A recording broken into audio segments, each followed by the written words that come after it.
House Speaker Kevin McCarthy is following through on one of his promises to retaliate against Democrats who voted to remove 2 Republicans from House committees back in 2021. Now that he has the gavel, McCarthy this week removed 2 Democrats from a key committee and is working on a third. All 3 of those Democrats join me now.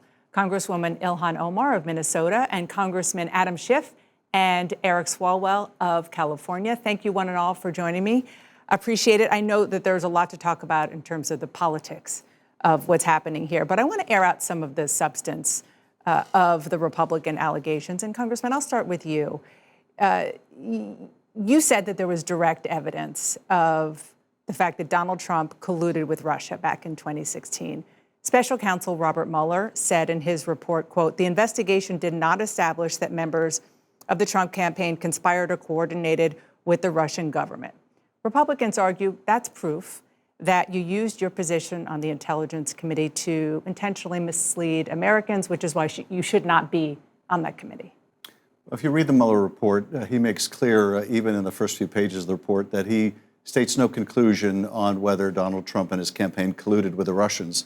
But what he does reveal in his report, what we found in our investigation, is that Donald Trump's campaign manager was sharing internal campaign polling data and their strategy for key battleground states with an agent of Russian intelligence, while that same unit of Russian intelligence was helping the Trump campaign, both with a hacking and dumping operation, as well as a social media operation to elect Donald Trump.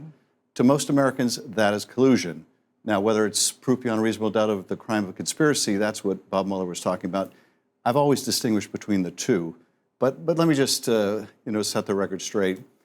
This is only one of a shifting series of rationalizations and pretexts that McCarthy is using. Well, let me give you another. He says that this is part of a pattern.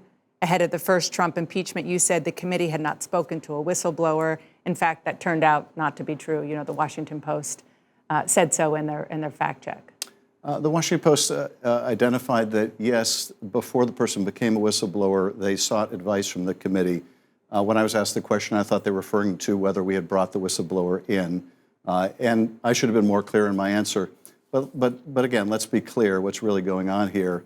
McCarthy has said Adam Schiff prosecuted the case against Trump. The Ukraine impeachment was a hoax. He's given 15 explanations. The only real explanation is he needs Marjorie Taylor Greene's vote. He needs Paul Gosar's vote. He wants to retaliate for their removal from the committee. And apparently, he believes I was very effective in exposing his misconduct, Donald Trump's misconduct, and that's what they're trying to stop. I think that he benefits from having these smears repeated, and that's part of what he gains from it. But this is a pretext and nothing more. Yeah, and which is why this is a chance for you to explain and to give your side of that, as opposed to just simply repeating it. On that, Congressman, you were also removed by Republicans from the Intelligence Committee. What the Speaker said about you is that beginning in 2012, a suspected Chinese spy developed ties to you and to your office, even put an intern there, raised campaign funds for you. You say very clearly you cut off ties with this person back in 2015 when you found out you cooperated with the FBI. But the bottom line question is this. Did you put yourself in a vulnerable position in any way so that this alleged Chinese spy could have benefited or even learn American secrets? Yeah. Absolutely not. But Dana, don't take my word for it. Take the FBI's word for it. They never talk about ongoing investigations. And former Chairman Schiff knows this as a member of the Gang of Eight. 3 different times they came out and said 2 things. All I did was help them. And also, I was never under any suspicion of wrongdoing. But more than that, Speaker Boehner was briefed on this investigation. He could have removed me just as Speaker McCarthy did. He didn't. Devin Nunes was the chair of the Intelligence Committee, never made a public peep about this. Paul Ryan would have access to the same investigation, reappointed me to the committee. Donald Trump, who villainized me at every rally, more access to classified information than any person who walked the earth. If he could have weaponized that to go after me, you know he would have. There's nothing there. I did what every American should have. This is some Bakersfield BS. It's Kevin McCarthy weaponizing his ability to commit this political abuse because he perceives me, just like Mr. Schiff and Ms. Omar, as an effective political opponent. Well, let me ask you, Congresswoman Omar, about what Republicans are saying about you, that there is a pattern of anti-Semitic and other controversial statements that make you unfit to sit on, in your case, the House Foreign Affairs Committee. I'm told that Republicans presented a list in their meeting, in their private meeting this past week. Included in that list is that you said that Israel hypnotized the world. You said Israel is an apartheid regime, that politicians with pro-Israel stances were all about the Benjamins, which you very notably apologized for, that you support the BDS movement, which a lot of people think is rooted in anti-Semitism, compared the U.S. and Israel to Hamas and the Taliban. I want to give you a chance to respond to all of that, which they say is a clear pattern. Yeah, I might have used words at the time that I didn't understand were trafficking in anti-Semitism. When that was brought to my attention, I apologized. I owned up to it. That's the kind of person that I am. And I continue to work with my colleagues and my community to fight against anti-Semitism. Now, I've never compared or made any comparisons. What I was referencing was a case that was in front of the ICC. And if they want to debate political differences, and that's something that we should all have the opportunity to do so, but to smear someone and their character, their love for their country, and the work that they get to do on a committee is wrong, and it is politically motivated. And in some cases is motivated by the fact that many of these members don't believe a Muslim, a refugee, an African should even be in Congress, let alone have the opportunity to serve on the Foreign Affairs Committee. You said that before. I mean, it sounds like you're accusing Kevin McCarthy of racism. I mean, I'm not making any accusations. I'm just laying out the facts.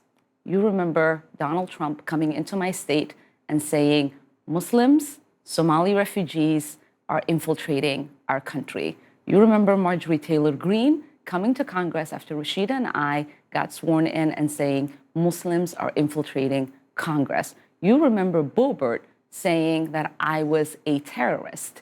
What did McCarthy do? He said she apologized and we don't have to worry about her Islamophobia. That never happened. And so these people are okay with Islamophobia. They're okay with trafficking in their own ways in anti-Semitism. They are not okay with having a Muslim have a voice on that committee. Well, let me ask you, Congressman, you are Jewish, and you have said that you were worried about some tropes that the congressman used, and which, again, I want to be clear, you apologize for that one, all about the Benjamins. Do you believe that the pattern that your colleague here has put out there is, as Republicans are saying and some Democrats say, rise to the level of anti-Semitism? Dana, I believe that this is all a pretext. And if you look at the leader of the Republican Party, Donald Trump, he is dining with white nationalists and anti-Semites.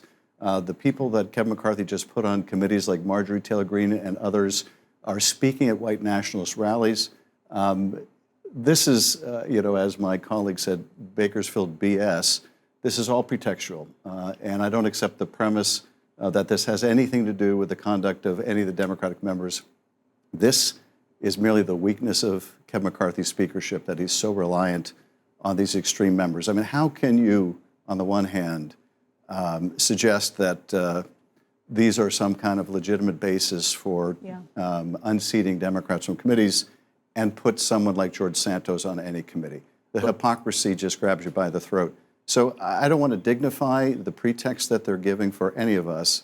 What they're doing is really catering to the most extreme members of their conference. I do, though, want to ask, because this has been out there, and it is definitely a big issue that we're going to hear a lot more about on the House floor next week, Congresswoman.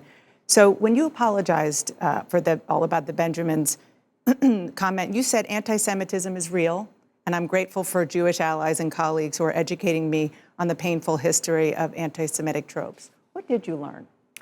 A lot. I certainly did not or was not aware that the word hypnotize was a trope. I wasn't aware of the fact that there are tropes about Jews and money. That has been a very enlightening part of this journey.